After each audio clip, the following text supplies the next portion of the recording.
Hey everyone, in today's tutorial we will be talking about atoms. We will start by explaining what is an atom and the three subatomic particles, models to represent atoms, what is the mass number, what is the atomic number, neutral or ion, stable or unstable, how is the periodic table ordered, elements cards, and finally we will play some game to practice all of this. So let's start.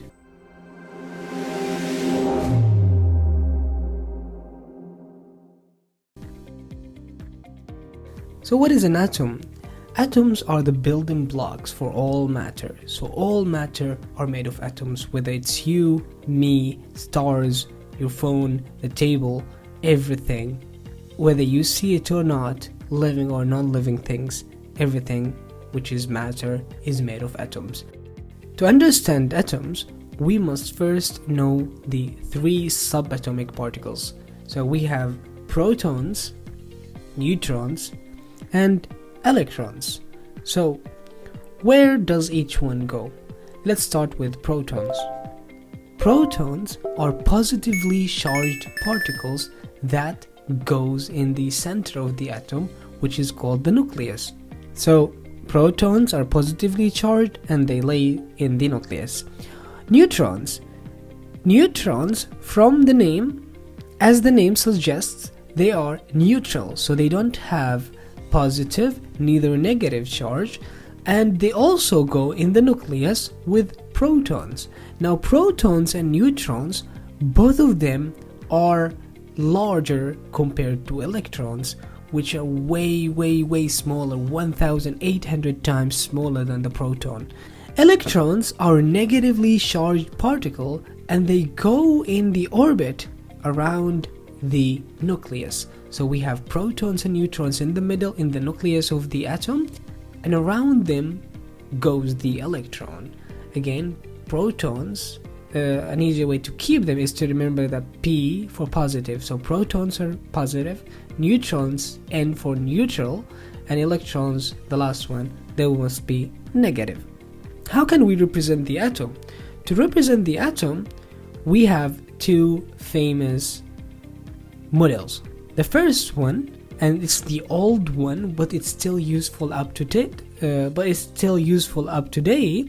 the Bohr model. In the Bohr model, we just put the protons and neutrons in the center, and the electrons go in the orbit around the nucleus. So this is the first orbit, and it can just take 2 electrons, and then the next one can take up to 8, and the next one, and so on. So this is called the Bohr model.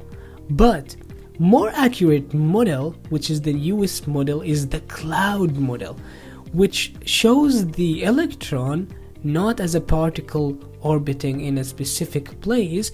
Instead, it shows it as a wave. So you can find where it is or what speed it's moving, but you cannot find both at the same time.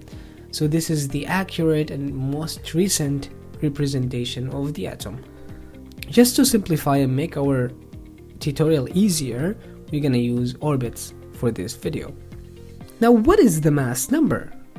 Here, the mass number is 2. Why is it 2? We have 3 subatomic particles. We have the proton, the neutron, and the electron.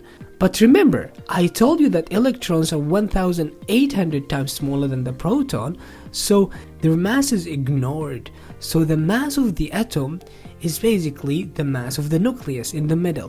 What do you have in the nucleus? You have 1 neutron and 1 proton, so that's why the mass number of this atom is 2.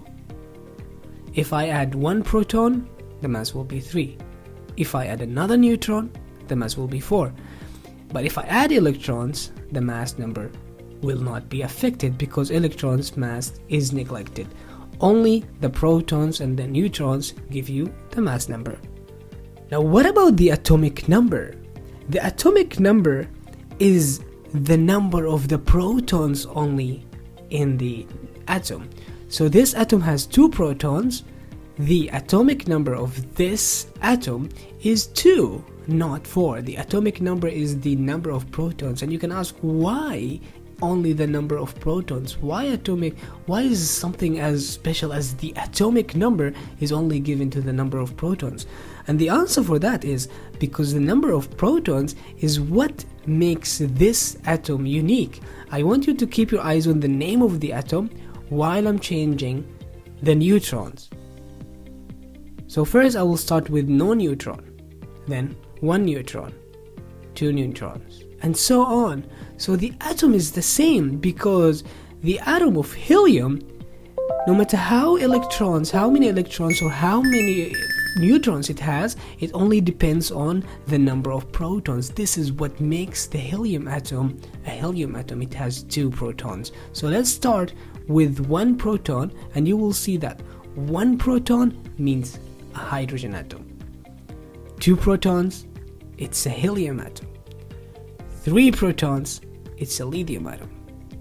So every time you change the number of protons, your atom name change, because the element or the atom of carbon is unique to how many protons it has. So the atomic number is just how many protons in your atom.